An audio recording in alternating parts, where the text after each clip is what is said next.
It was then, at that moment, that every iota of hope fled across the stars, leaving the Rigelians alone to suffer.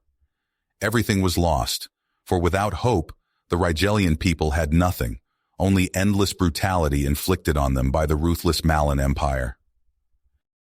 For decades, the Malan had crusaded system to system, conquering worlds and crushing anyone daring to defy them.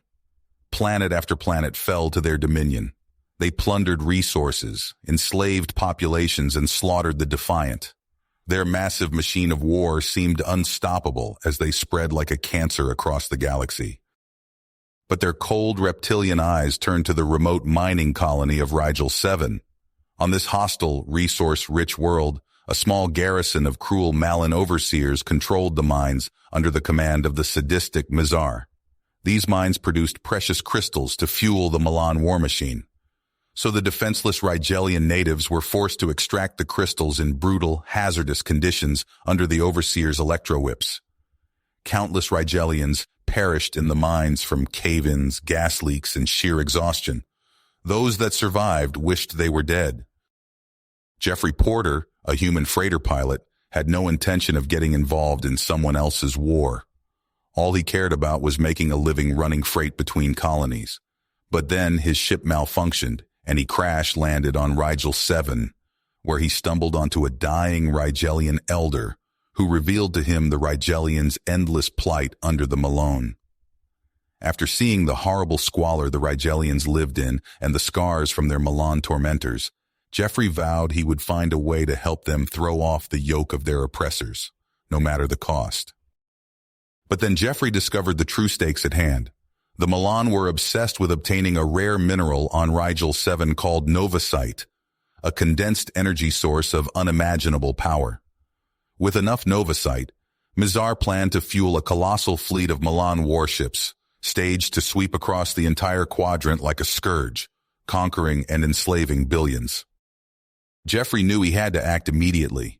He tried contacting the human government for military aid, but the Malan were jamming all off-world communications. The human realized it was all on him now.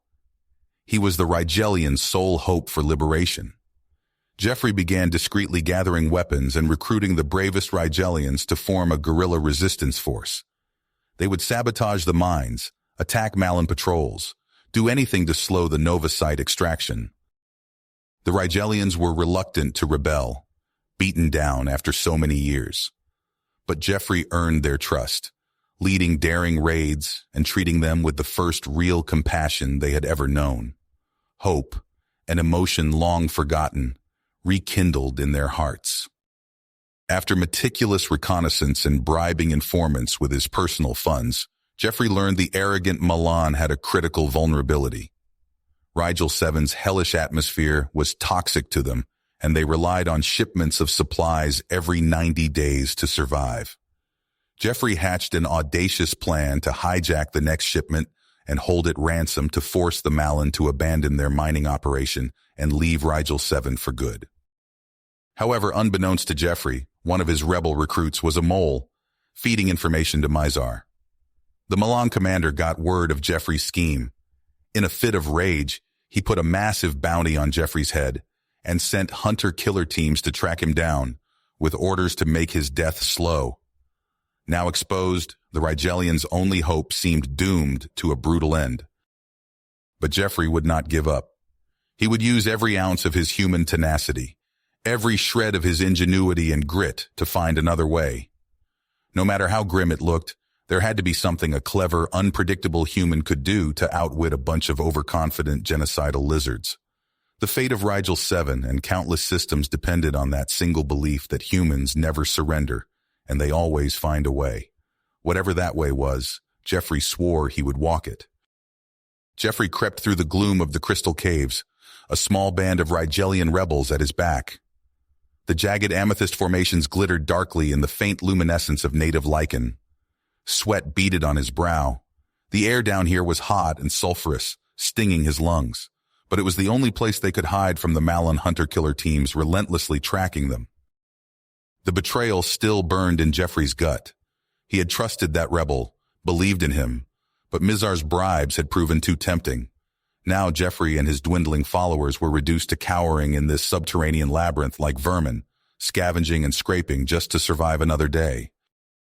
"This way," Zorax, Jeffrey's Rigelian lieutenant, called softly.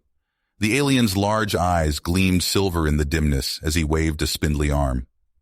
Jeffrey followed him into a small grotto where the rest of the band huddled. They looked haggard and worn, their scales dull, ribs showing through tattered rags. Jeffrey's heart clenched. These Rigelians had risked everything to follow him, and he had led them to this miserable fate. But he shook off the thought. They weren't dead yet. He would find a way. He had to. "All right, listen up," Jeffrey said. "I know things look bad, but we're not finished. Not by a long shot. We're going to beat the Milan. We just need to be smart. Teach them that human ingenuity and perseverance can overcome anything." He drew patterns in the silty cave floor, illustrating as he spoke. "The lichen growing down here is edible. Tastes like shit, but it'll keep you alive. This is how you find water. Look for mineral deposits on the cave walls and ceiling. Where there's minerals, there's water seepage. You can collect it." Jeffrey showed them how to construct crude fires using the volatile xenon gas that collected in some tunnels and shards of flint-like volcanic rock. How to weave fibers from the lichen into snares and fishing lines to catch the pallid, eyeless creatures that inhabited the underground lakes. As the human and Rigelians worked together to survive, a bond slowly formed, born of shared hardship and struggle. Jeffrey learned their stories, their dreams, the families and loved ones they longed to free. And the Rigelians witnessed Jeffrey's indomitable human spirit, his refusal to surrender no matter how dire things seemed. "There are some electrical parts from my freighter scattered around the crash site," Jeffrey said. "I think we can use them to jury-rig a basic communicator, try to get a signal out. It's a long shot, but we have to try. Zorax, pick a couple guys and go with me. The rest of you, stay here." Jeffrey, Zorax, and two other rebels slipped out of the caves, moving cautiously through the gullies and ravines.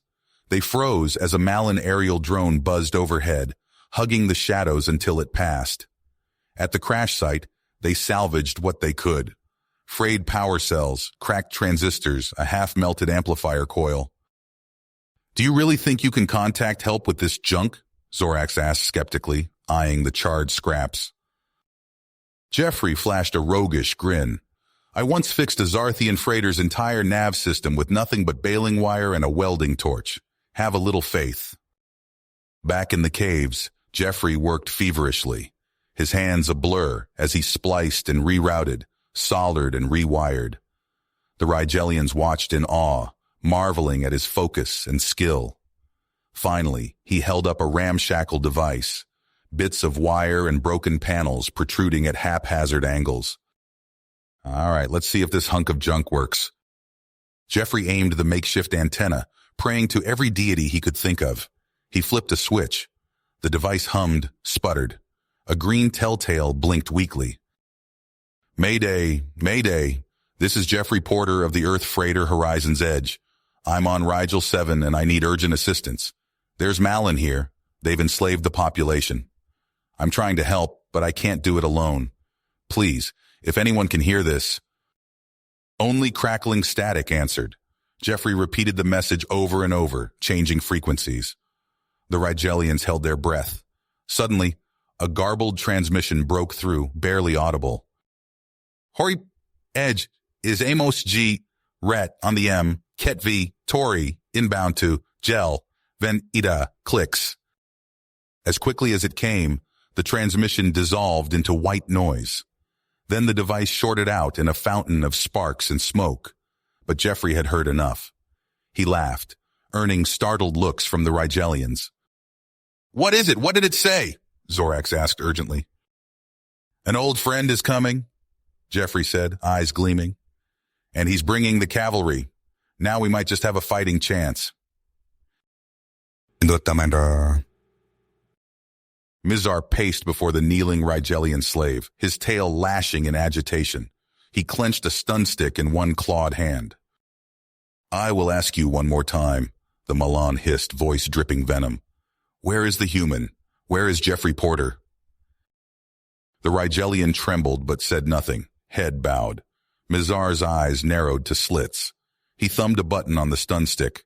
Electricity crackled along its length. You try my patience, slave. I know the human has been in contact with you foul terrorists. Now tell me where he is. The Milan pressed the stun stick against the slave's neck. The Rigelian convulsed, mouth open in a silent scream. The acrid stench of burning scales filled the air. Mizar held the weapon in place for a long moment before pulling away. The slave collapsed, wisps of smoke curling from the blackened wound. I don't know, the Rigelian whimpered. Please, I swear I don't know anything. Mizar's lips peeled back in a snarl. He raised the stun stick again, finger tightening on the trigger. Then his communicator chirped. Growling in frustration, he snatched it from his belt. What is it? He barked. This better be important. Commander Mizar, a panicked voice crackled from the device. Sensors have detected an unidentified ship entering the system. Configuration matches known human mercenary vessels. What are your orders? Mizar went still. His eyes flicked to a display on the wall. The resupply ship transporting the Nova site was due to arrive in mere hours. And now this human ship dared to interfere? The timing was too perfect to be coincidence. Cold realization crystallized in his gut. So the human has called for reinforcements, Mizar murmured. He's more resourceful than I thought. The Malin commander turned to his guards, scales rippling with barely suppressed rage. Triple the security on the landing pads. As soon as that transport arrives, I want it unloaded and in the air immediately. No delays. He stomped to a wall panel and slammed a button. Alarms blared throughout the compound. Booted feet pounded as Malone soldiers rushed to battle stations. Mizar turned back to the display, eyes burning with fanatic light. All forces, this is Commander Mizar. Prepare for imminent attack. A human mercenary ship has entered the system, no doubt in league with the terrorists. They will likely attempt to disrupt the Nova site shipment. His gaze fell on a topographical map, lingering on the twisting canyons to the north of the base. Sergeant Razak, take 3 of the APCs and a full platoon and establish an ambush point here in the northern approach. We will catch this human filth between our forces and crush them. Mizar spun to his lieutenants as they hurried into the command center. You two report to the refinery and oversee the final Nova site extraction and loading. As soon as the haulers emerge, get them to the transport.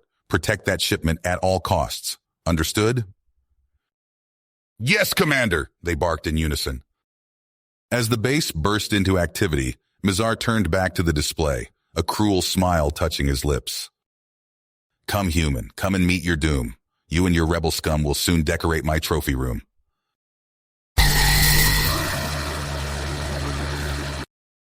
The heavy metal bootfall sent shivers through the obsidian stones, the mechanical wheezing of rebreathers harsh in the still air. The rebels' clumsy shuffles whispered in counterpoint. Jeffrey looked up from where he knelt behind a low rock shelf, dread and hope intermingling at what he saw. Amos Garrett strode toward him in battered gray combat armor, the green and gold chimera of his Merc company emblazoned on the shoulder pauldrons. A nasty scar puckered his left cheek, right eye replaced by a glaring red cybernetic. He had a force rifle slung over his back, a plasma revolver riding his hip.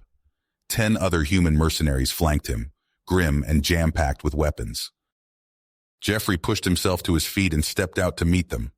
Amos stopped a pace away, looking the ragged rebel leader up and down. Damn, Porter, you look like shit. The mercenary's voice was a whiskey-scorched rumble. Then a slow grin spread across his face, and he grabbed Jeffrey in a rough embrace, pounding the other man's back. It's good to see you, you crazy bastard. Amos! I thought you were dead! Jeffrey gasped when the Merc released him. He shook his head, eyes still wide with disbelief. What happened? Where have you been? Amos's face darkened. He spat to the side. Galactic Patrol and their fucking politics is what happened. We were running an op on Keldon 8, trying to break a slaver ring. I guess I stepped on someone's toes, because next thing I know, I'm drummed out of the service on some bullshit charges. Lost my pension, my ship, everything, all for trying to do the right thing. The big mercenary shrugged. Freelanced for a while, then started the Hell Chasers. We only take contracts to protect the innocent and bring the bad guys to justice. The pay ain't great, but I sleep better at night. Jeffrey laid a hand on his friend's armored shoulder. I'm sorry, Amos. You didn't deserve that, but I'm damn glad you're here. Amos gave a choppy nod. Well, I still owe you for pulling my ass out of the fire on Zelo Station. I'd say this makes us even.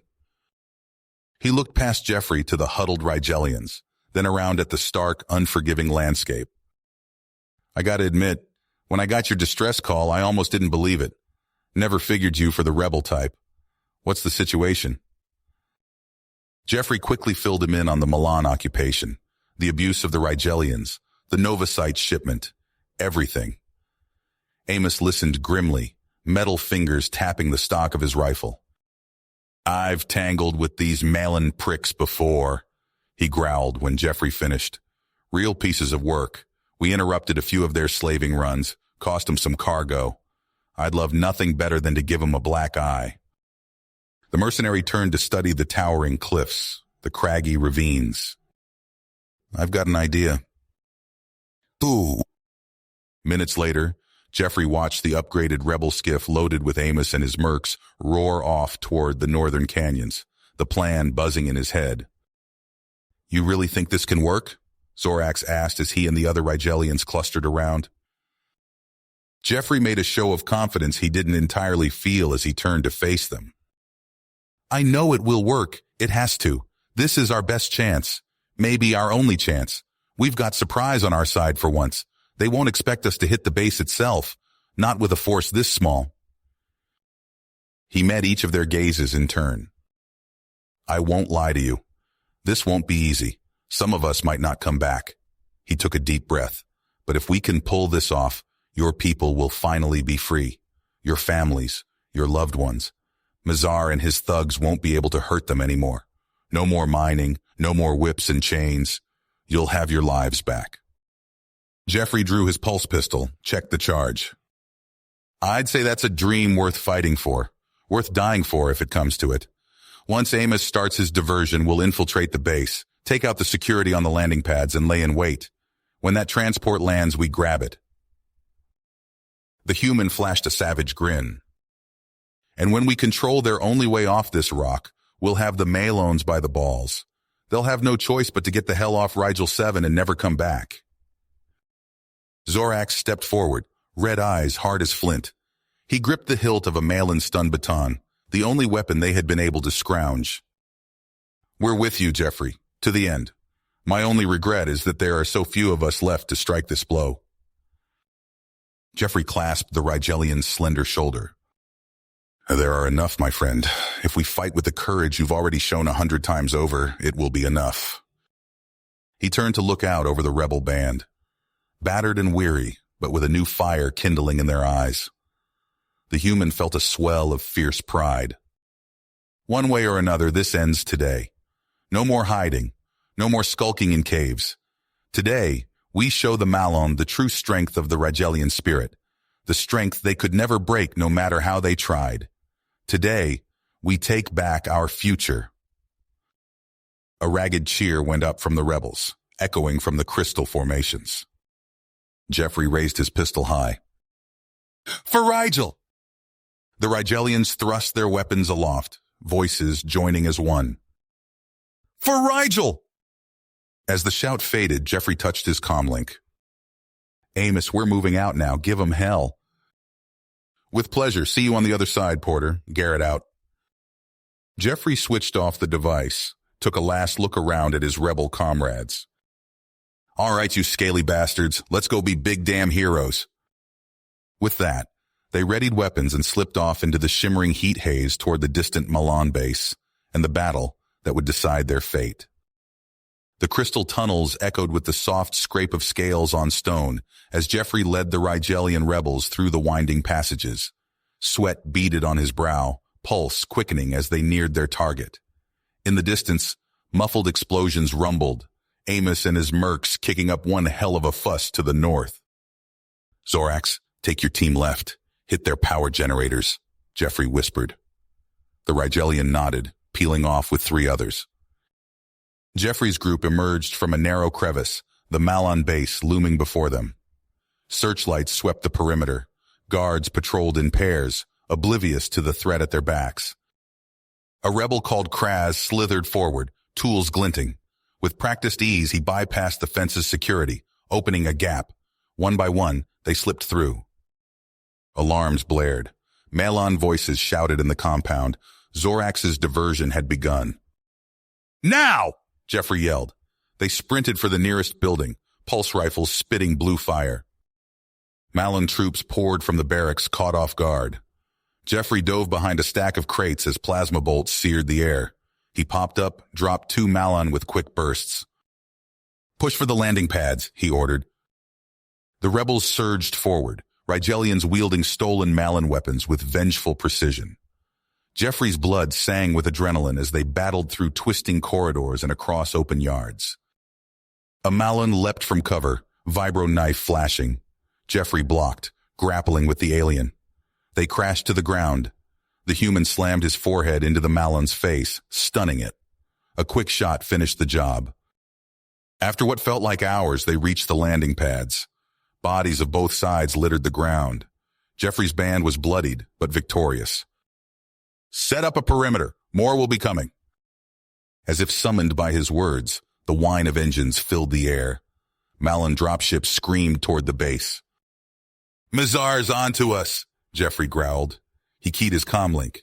"Amos, we need more time."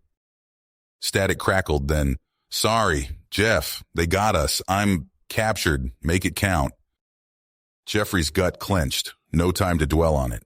He turned to the haggard rebels. "Strip those power cells. We need bombs now." They worked feverishly, cobbling together explosives as Mizar's troops surrounded them. The sky darkened. Malon shuttles descending. All seemed lost. Then Jeffrey remembered Amos's words about the hidden refinery. A desperate plan formed. "Kraz, take your best miners. There's a Novasite refinery under us. Plant charges on the supports. When I give the word, bring it all down." The Rigelian's eyes widened, but he nodded, gathering a team. Mizar's forces breached the outer defenses. Jeffrey and the rebels poured fire into their ranks. The human spotted Mizar himself, leading from the front. "Now, Kraz!" The ground buckled. A deafening roar drowned out the battle. Jeffrey stumbled as the earth split beneath his feet. A massive sinkhole yawned open, swallowing Malon troops and equipment. Seizing the moment, the rebels counterattacked. Jeffrey charged through smoke and debris, zeroing in on Mizar. The Malon commander snarled, raising his weapon. They clashed in a brutal firefight, ducking and weaving between wreckage. A lucky shot knocked Mizar's gun away. Jeffrey tackled him, pinning the alien. "It's over," he panted, pressing his pistol to Mizar's head. The remaining Malon forces, seeing their leader captured, threw down their weapons. As the main resupply freighter appeared on the horizon, Jeffrey hauled Mizar to his feet. "Call them in," he ordered. "Tell them to land and surrender or you die." Mizar glared but complied. The freighter settled onto the pad without resistance. Jeffrey allowed himself a moment of triumph as Rigelian cheers filled the air. They'd won the day, but he knew the real war was just beginning. Jeffrey stared at the crackling hologram, disbelief etched on his face. The massive human fleet filled the display, hundreds of warships filled with weaponry. At their center loomed a behemoth dreadnought, its hull scarred from countless battles. "This is Admiral Marcus Caldwell of the Terran Defense Force," a gruff voice announced. "We received your distress call, Rigel 7. Help has arrived." Jeffrey's breath caught in his throat. Marcus Caldwell, his father. "I'll be damned," Amos muttered beside him. The cavalry actually showed up. Minutes later, Jeffrey stood in the ruined Milan Command Center as a shuttle touched down outside. The door hissed open, revealing a tall man with steel-gray hair and hard eyes. Admiral Caldwell strode in, flanked by armed Marines. "Report," he barked. Jeffrey stepped forward, squaring his shoulders. "The Malon forces have been neutralized, sir. We've captured their commander and secured the Novosite refinery. Caldwell's eyes widened as he took in Jeffrey's battered appearance. Jeff, what in God's name are you doing here? It's a long story, sir. An uncomfortable silence stretched between them.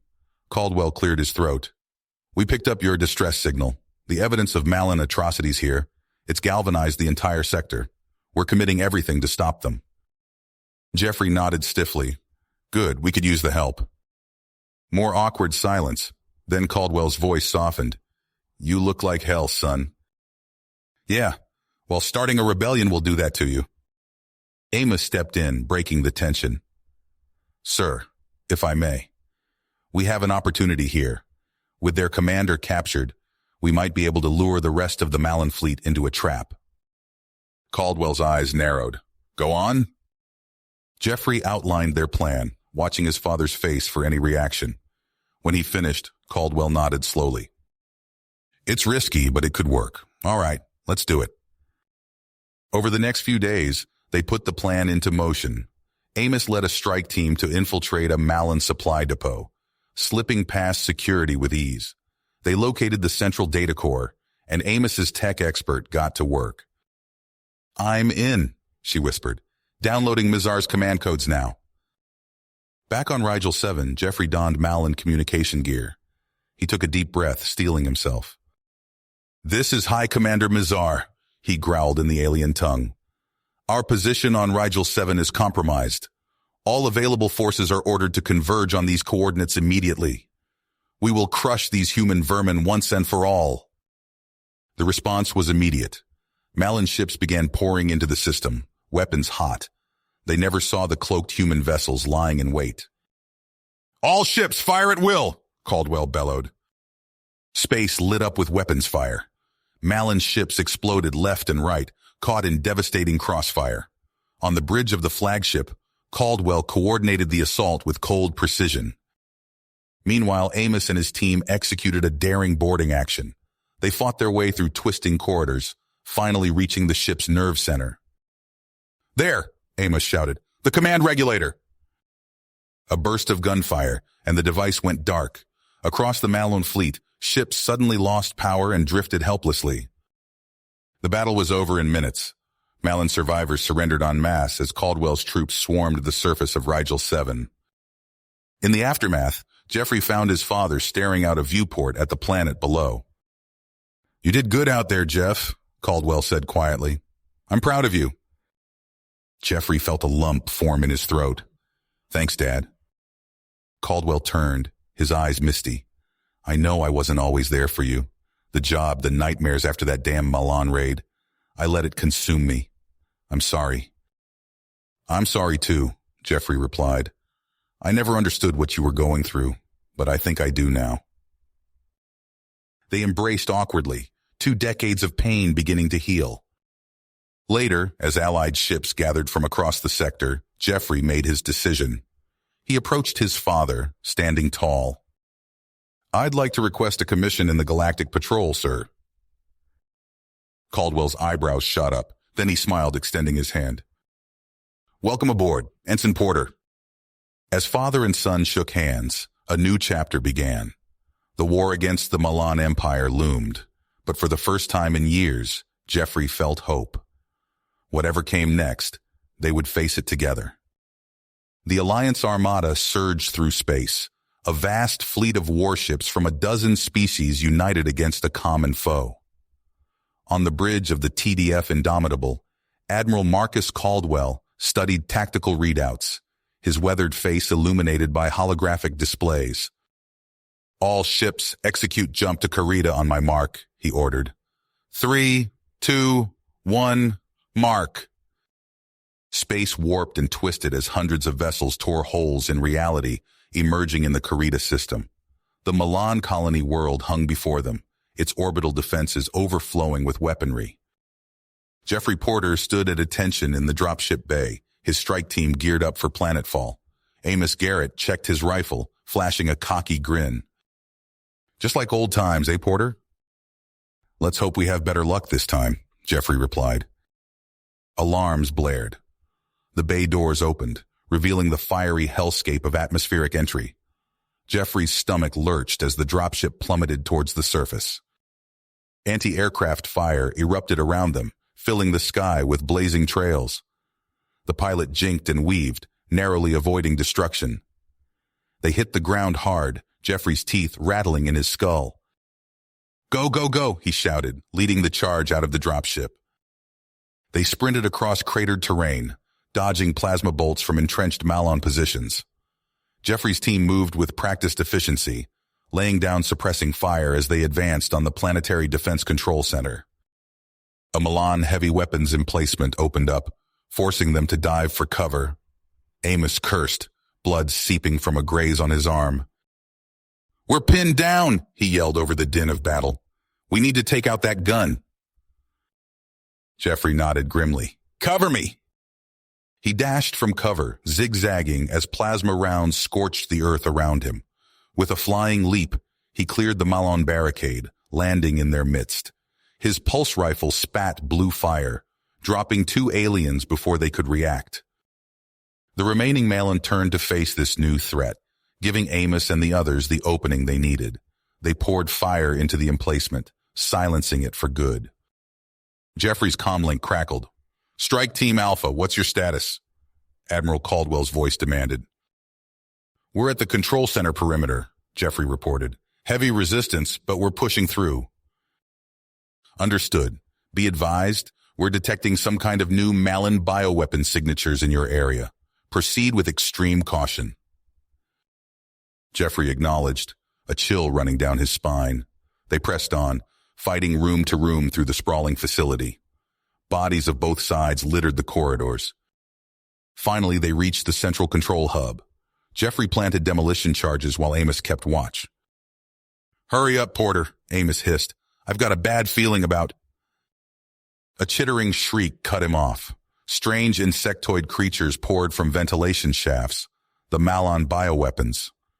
Amos opened fire, but one of the things latched onto his leg, injecting a virulent toxin.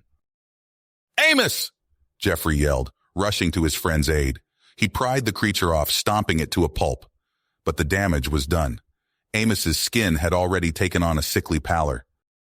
"Finish the mission," Amos gasped. Jeffrey gritted his teeth, setting the final charges.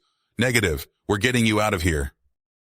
They fought their way back to the extraction point, Jeffrey half carrying his fading comrade. His comlink buzzed urgently. "Porter, what's your status?" Admiral Caldwell demanded. "Mission accomplished, but we have a man down," Jeffrey replied. "Amos has been hit with some kind of toxin. We need immediate evac and medical assistance." There was a pause. "Negative. The bioweapon is too great a risk. You are ordered to leave him and return to the fleet immediately." Jeffrey's blood ran cold. "With all due respect, sir, go to hell." He cut the channel, turning to his team. "There's an experimental alien med lab on the other side of the city. It's our only shot at saving Amos." They nodded grimly, ready to follow him into the fire once more. As they set out into the war-torn streets of Karita, Jeffrey knew he'd crossed a line.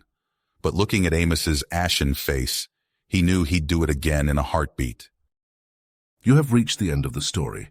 If you enjoyed this story and want to support us, please leave a like and subscribe to our channel, and for every comment that says 88, I will heart every single one of them. Thank you for your time.